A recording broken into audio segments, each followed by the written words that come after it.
morning, Nicole. Good morning. How are you? I'm good. How are you? Good. I like your apartment back there. Oh, thanks. Um, so the question I have is that email you sent out Yes. for the follow-up on the COC. Yes. Is there anything I need to, I was looking at it, but is there anything I need to do on?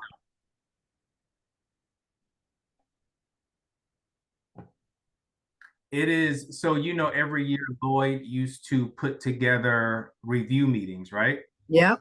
And this time we're doing it a little bit differently. We're only focusing on the places where we're likely to get the biggest increase in points. So those Okay. 4 questions that you see me mention can get us 30 points increase. Oh, okay. And that will put us in the top scoring COCs. So good morning, everyone. So Nicole, what we're doing on Monday is discussing those 2 questions that I list in the Word document. Yep. And we thought you'd be a voice to be able to weigh in as we talk about it. Here's what we said last year. Here's what the data we submitted was last year. And here is an update of where we are data-wise this year. And Okay. so what should be our narrative going forward, right? What is an accurate, strong narrative to describe our strategy? Okay. I will look at it and figure it out. All right. Good morning, everyone. Good morning. We've got more and more people joining, so give us a couple minutes. Anthony, were you able to send out the minutes of the previous meeting? The answer is yes, but I didn't send them out. I want to say Keisha did, but Colin, can you answer that? Do you know?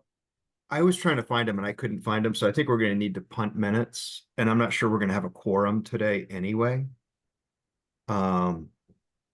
Because we've got sorry, Ebony's out with an excused absence. We don't have a chair for performance management, so it would only be Reverend Vaughn and Colleen and Sharita would be the maximum that would be here today. So, and if it's just us, we can put together an agenda because there's no official approval on an agenda. And that's really the only thing on the agenda. Putting together the agenda for the HSAC is the only thing on the agenda today. Okay. And we can get all the minutes sorted out in November when everybody gets back together. Okay.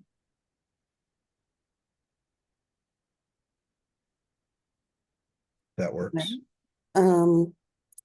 Since it's just a few of us and we don't have a quorum, do we need to be official and open the meeting? I guess we could officially start it, sure. We don't have a quorum to, and yeah. So okay, well, welcome everyone. Let's welcome to the executive committee meeting of the HSAC. And we will get started with our agenda. The agenda today, I'll put it in the chat, which is 8 the October. Oops. Since we do not have the the September meeting minutes, we will defer those to the next meeting. Yes, ma'am. Okay. And I believe we are at executive committee update because we did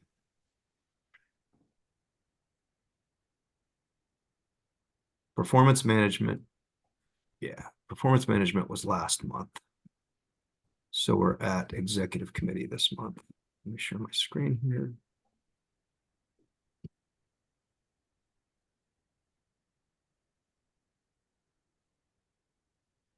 Here. And Reverend Vaughn, this is typically the chair who gives that update. I think the update this month is we're just getting started. And you would be the one who would give the update for this month. I can give you Oh, some more. okay. It's just basically what have we done in our last 3 meetings, which has basically been planning the agenda and looking at reports that we'd like to do over the course of the year. Right. I am pinch hitting for Ebony, and she did not send me any information to share. So yeah. okay.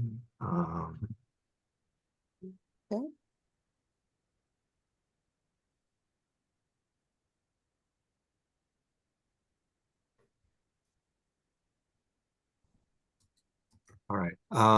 Anthony, I know we've got COC COC application approval or ranking approval that has to be done at the HSAC meeting. Yes, So this is the Keith, big item here.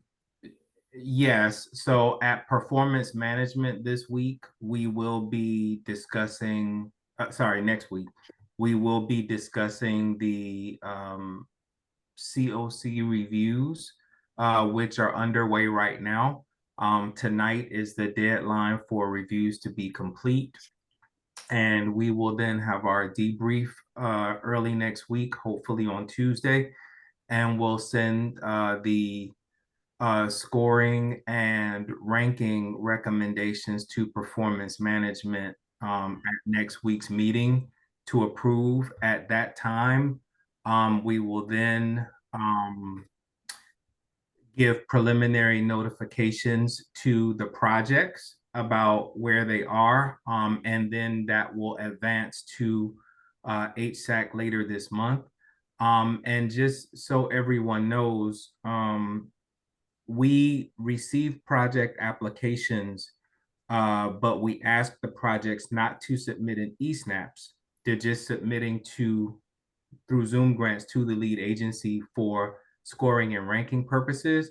And we have some time to work with projects to either fill in important areas or attach additional documentation or improve narrative in some ways that supports the strongest possible consolidated application for the submission at the end of October.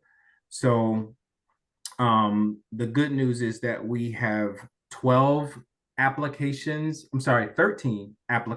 this year. And 4 of them are for new projects, which is very exciting. We had roughly about $800,000 of potential bonus money and reallocation money that was available to new projects, and we were able to secure applications to account for all of that money.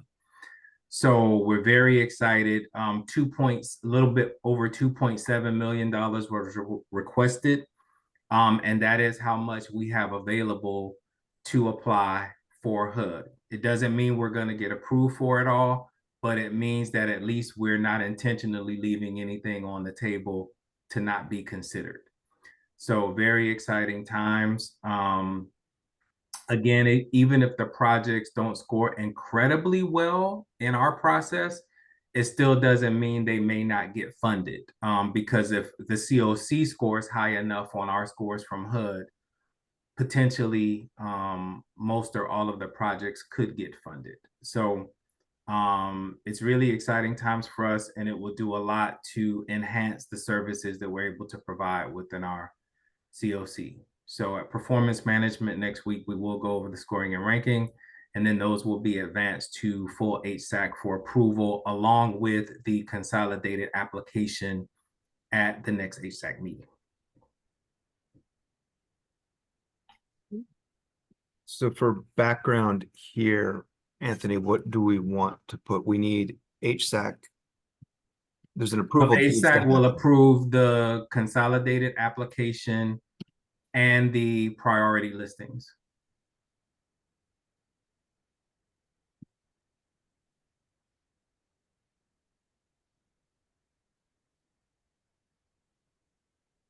Listings, because we kind of need to walk we should probably walk HSAC through some of this, especially any new projects that we have coming online.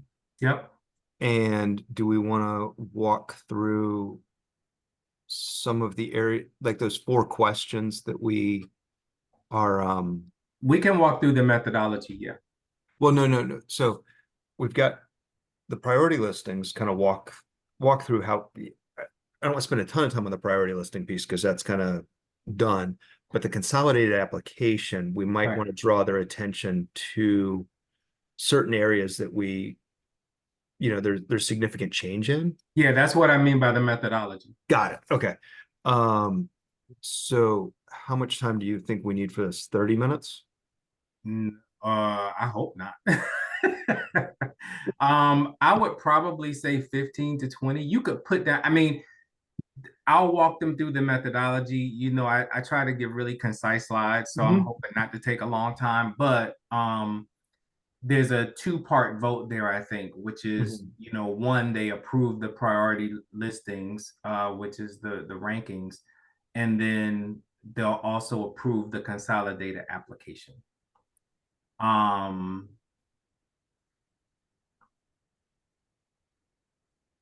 And so, hopefully the presentation I give will cover both of those. And I don't know that I'll need more than 20 minutes for sure. Okay. I'm Ricky? just thinking if there's questions.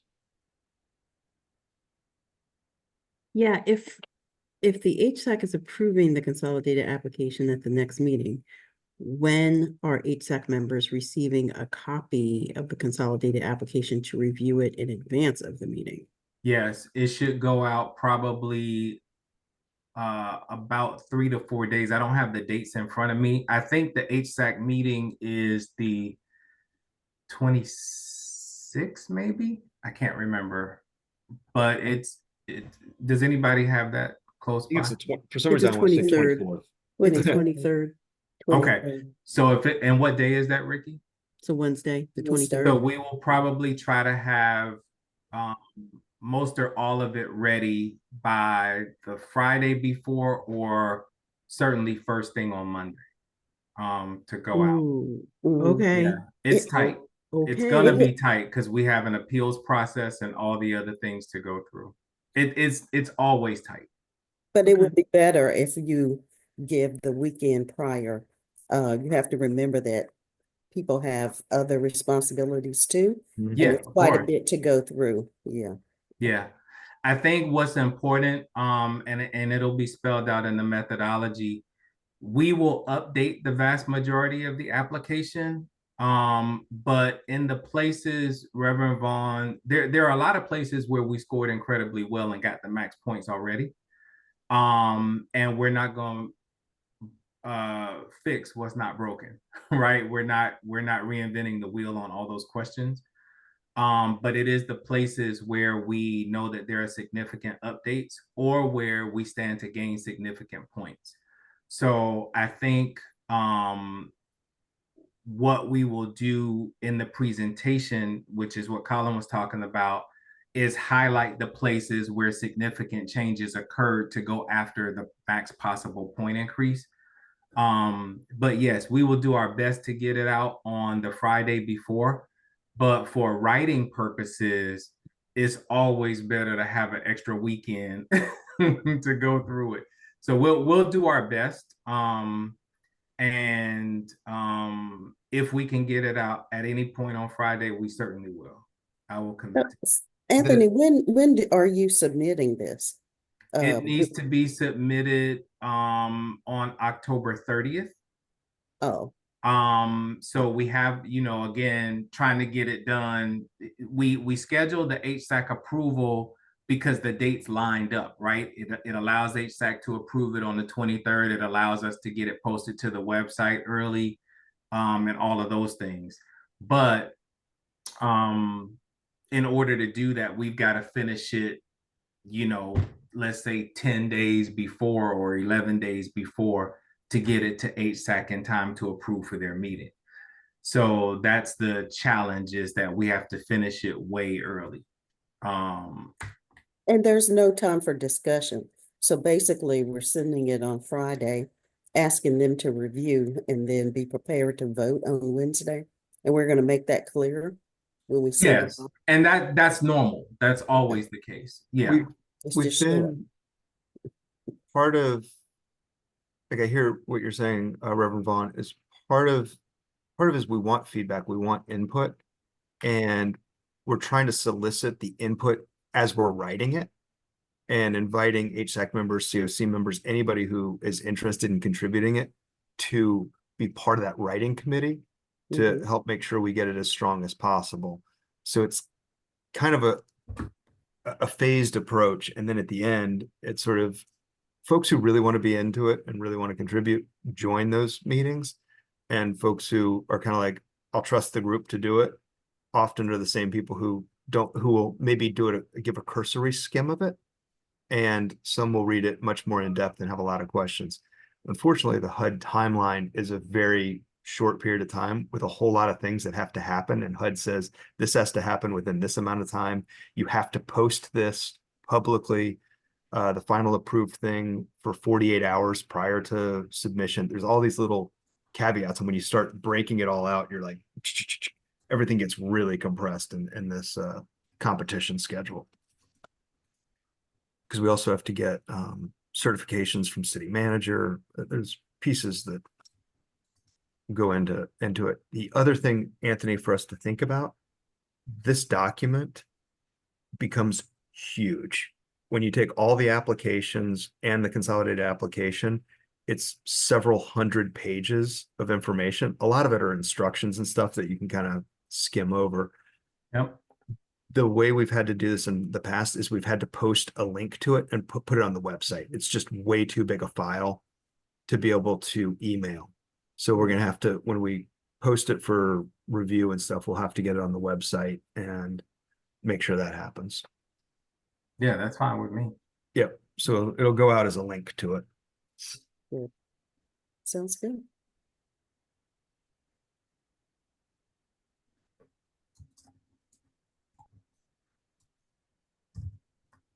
So, Colin, Yes, ma'am. the future that items, we're including these as well. No, these are just things that have been kind of hanging around of things that we can try to look at, things that folks have said over the last few meetings or years that we wanted to look into or talk about if we could have time and figure out who and what would be appropriate to bring in on a meeting. So these are just ideas for future topics. We just haven't been able to get to them because we've had other items that have been more pressing. Well, at the last meeting, and Ricky, I will get you after this comment if in a moment. We had mentioned the need for a strategic plan. So I was wondering where that will fall and who will, I guess the executive committee will initiate that process. I think we can definitely do that.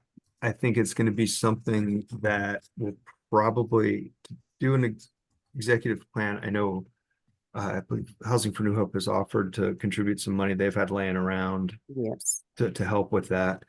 I think we, in the community development department, have an RFP that has to go out we've got a bunch of RFPs that need to go out for renewal of some homeless projects and looking for some consultants to help with some other things.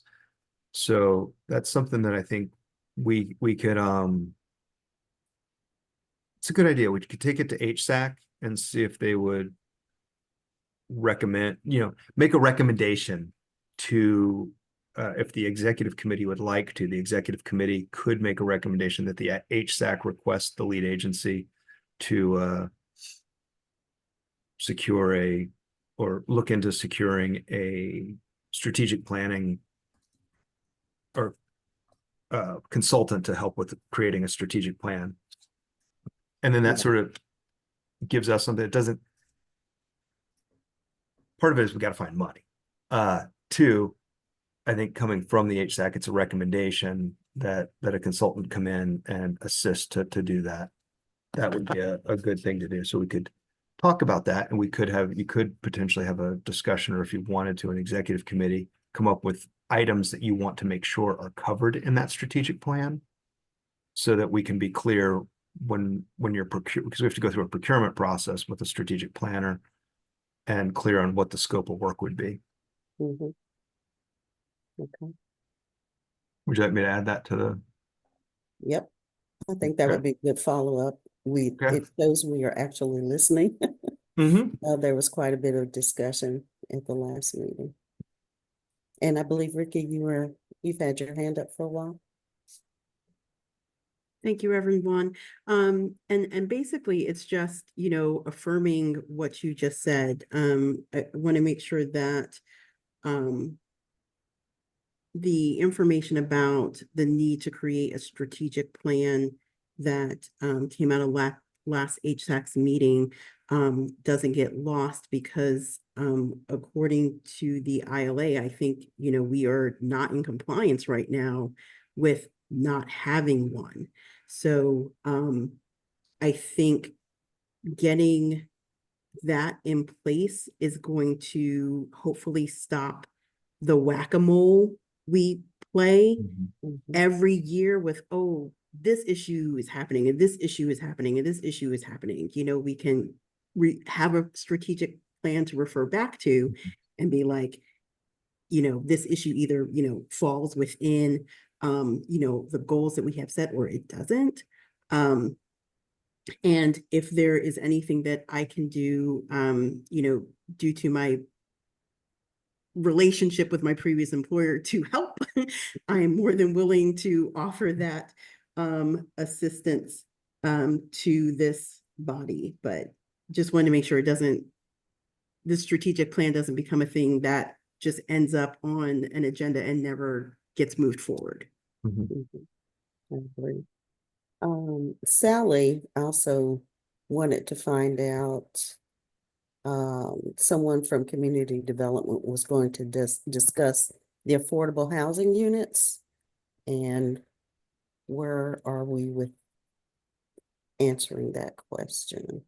I found out who's in charge of that. I need to get an update on them. We're working through a bunch of end of the year reconciliation items right now, with trying to get end of the year reports submitted to HUD, and making sure all of our final federal funds are drawn down.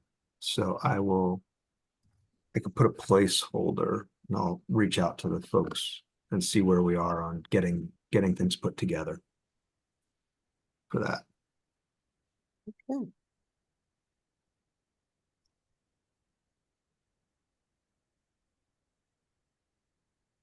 So on this strategic plan, Reverend Vaughn, would you like a discussion on that and a vote? Sort of to say, get thoughts on what people would like to make sure are covered in that strategic plan? Or do we want to have a conversation in this meeting and bring a list of, here are the topics we believe need to be covered? Would anybody like to add to this list? It's probably better for us to bring at least a short list of things that should be covered. Yeah, I think so.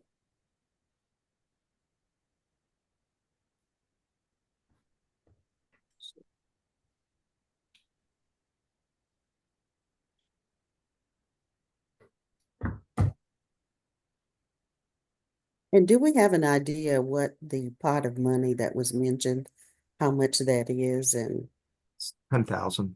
10,000? So we may need to add to it, and that's my job to sort of talk to the department and see what we can do. If 10,000, I don't know if 10,000 is enough. It might be, and it might not be.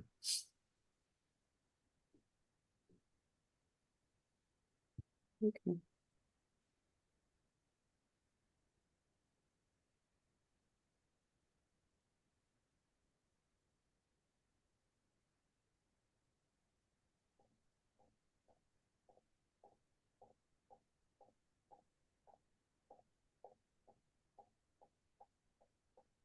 Um,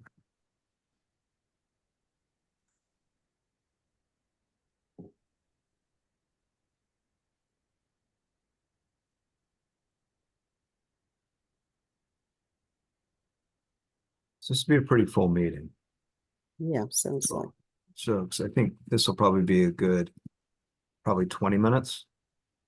Mhm. And would you like to run this section, Reverend Vaughn? Yes, I could do that. I'll be reaching out to for some assistance on it, but yeah, sure. Yep, you got it. Um, yeah, we are absolutely here to help you with that.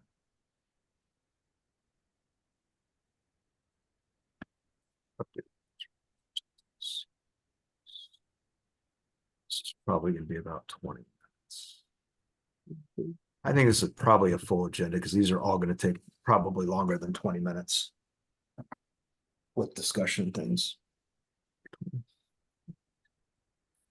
It's an hour Mhm. and gives us some wiggle room in case we need to go over.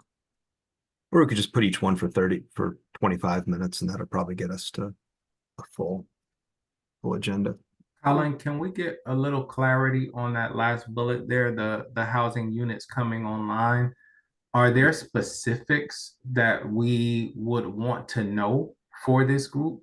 For Yeah. example, go ahead, I'm sorry. No, go ahead. Sorry. For example, total number of units, total units by income group, or whatever the, is it the 80% or 50% or 30%, whatever the I don't know that these details are what's being asked, but I'm just asking us to think through what is it that we want that presentation to look like. And Mhm. Should it include maybe even a timeline of when these units will be coming online, right? Because these projects go over a Mhm. multi-year period in some cases. So That's a question that I get asked often. People reach out and want to know what's coming, what are the income requirements, how can they mhm, get ahead? Because mhm, at the last one, it was the period was over, it was fully prescribed prior to, I guess maybe 8 o'clock was the time for them to get online to make the application. And by 8:05, they had reached the 150 that they needed. So people want to kind of get an idea of what's coming. How can we assist those that need assistance to navigate the system, to be prepared, to get in line, to plan, that sort of thing. Mhm. Of course, Sally may have other ideas on that since it was her question. Mhm. No, I completely agree with you, and I think that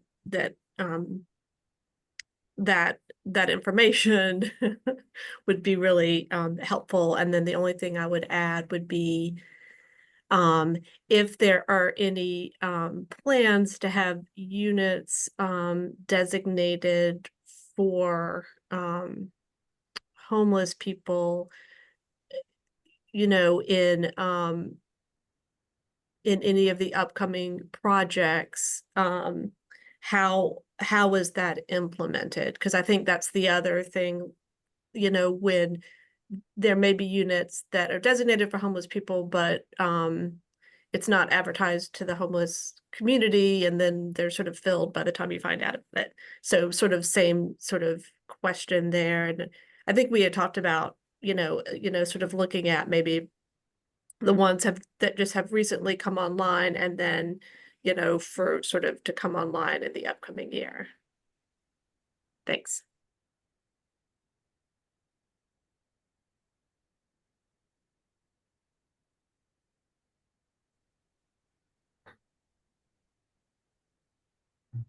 Yeah. See what I can do. Mhm.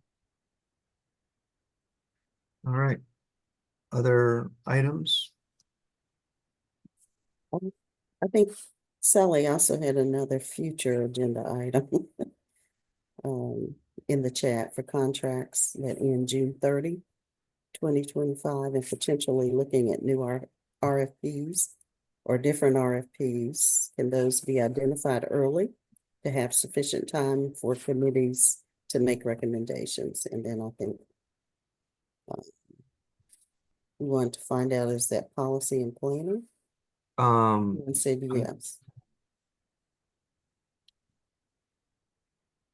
Are you talking about unsheltered coordinating agency, coordinated entry with diversion, landlord engagement? Those are the Yeah, I and think, flag and white flag. Those are the three that yeah. were ending in that time period, or Yeah, four. so I think those are the three, because I think the others are 3-year contracts or they're ESG or COC. And those recommendations have already come through. It just felt like last time that some of the recommendations around the COC and the ESG funds were a bit rushed, which I know sometimes happens with timelines, but just, they're getting, sometimes, so if there's any way for, to have a, that process a little bit clearer about how those decisions get made. How the decisions get made on which RFPs to issue or how Yes. they're scored. Yeah, which RFPs to issue. Well, I mean, we can talk about it and see if we don't have really a choice on some of them. We don't really have a choice on coordinated entry with diversion. We've got to have a coordinated entry process. I guess we have choices on whether or not we continue to do landlord engagement. We have choices on whether or not we continue to do white flag. And we have choices on whether or not we continue to do unsheltered coordinating agency or street outreach. So, yeah, I guess we could have a conversation in policy and planning about if HSAC wants to make recommendations, but those are all pretty critical, given the numbers of people who are unsheltered.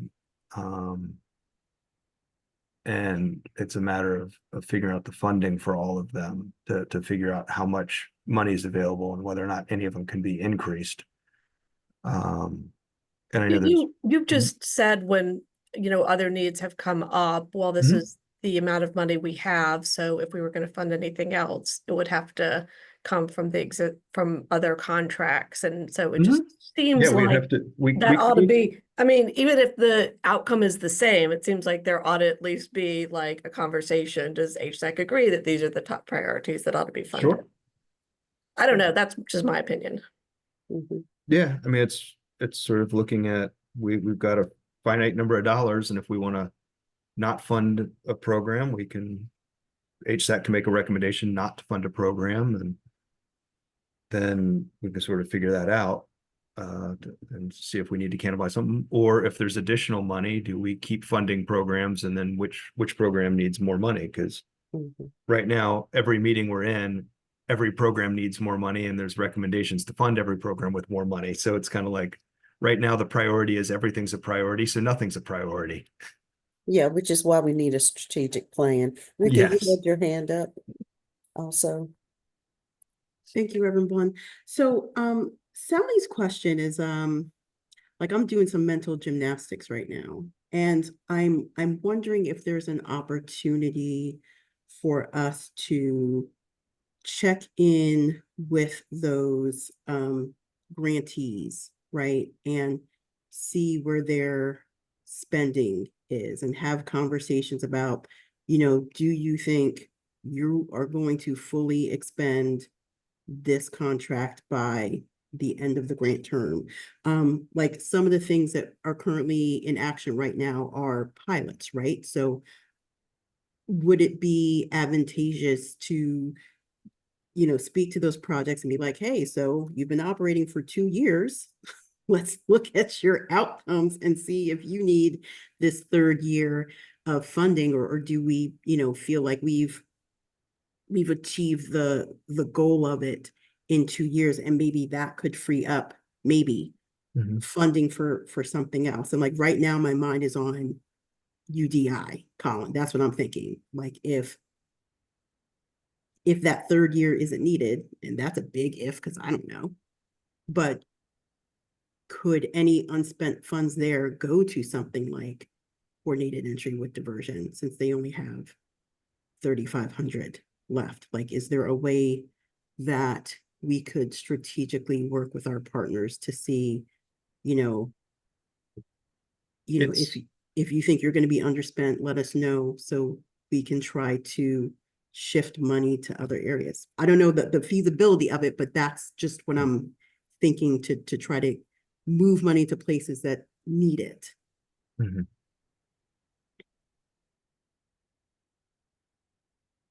It's tricky from a compliance standpoint to move money from one contract to another contract when RFPs went out with a certain dollar amount.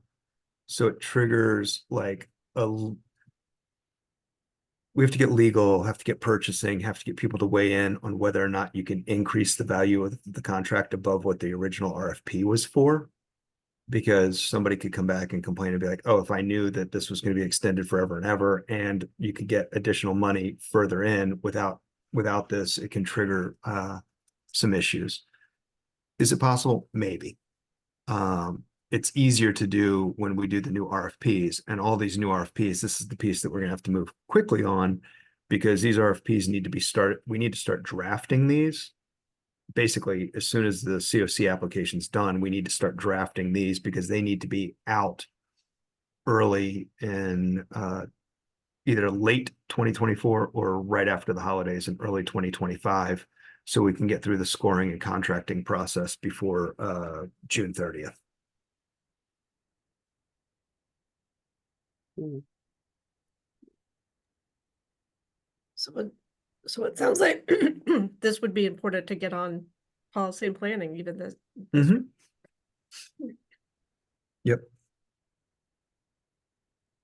And so we can take it up in policy and planning in October and then see if because we're just moving dollars around at that point. So we could take it to HSAC in November. I guess I was thinking, I mean, to Rick, I guess regarding Ricky's suggestion on that, but I was talking more, also about the upcoming for next year's RFPs.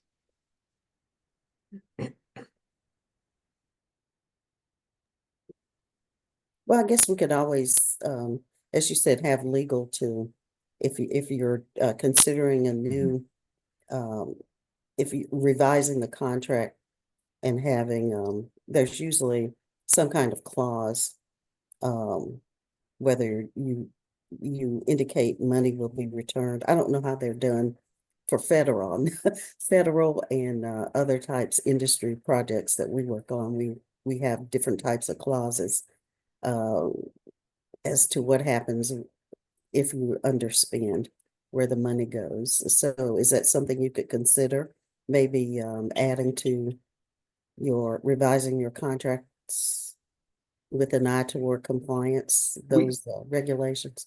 Yeah, I mean, we can put things in contracts. The other piece of moving money around is the time, because you have to go you have to amend one contract to reduce the value, get that executed, unencumber funds, then go back through, it's a several month process. Well, by the time we get through it, we'll be almost to the end of the fiscal year, which makes it tricky. Even if we could get through, if we could jump through and say, yes, we could do this, you got to go, one vendor says, yes, we will voluntarily reduce our contract value by X, pull that back, then do an amendment to the current contract, go back through city council, get that executed. And that's basically each one of those steps is a 2-month process to get through city council executions and get it all set up.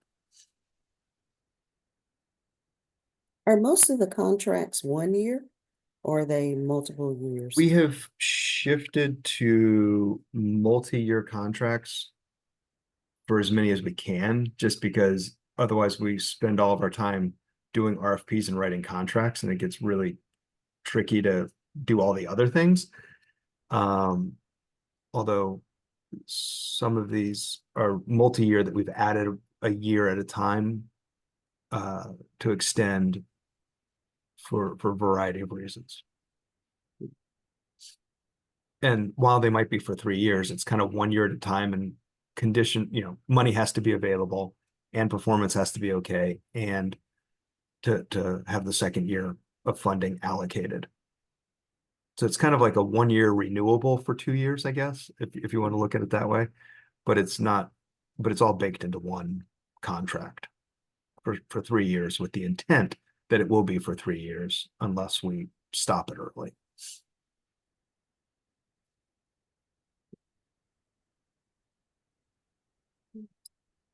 So it sounds like we have the items for the HSAC agenda. Are there any other items we need to discuss?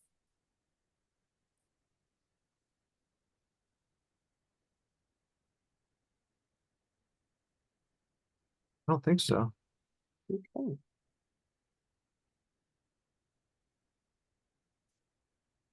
Well, if there are no other items, I guess we can, the meeting was supposed to run, I guess, until 11:30, but we can certainly give you back that time. Thank you so much.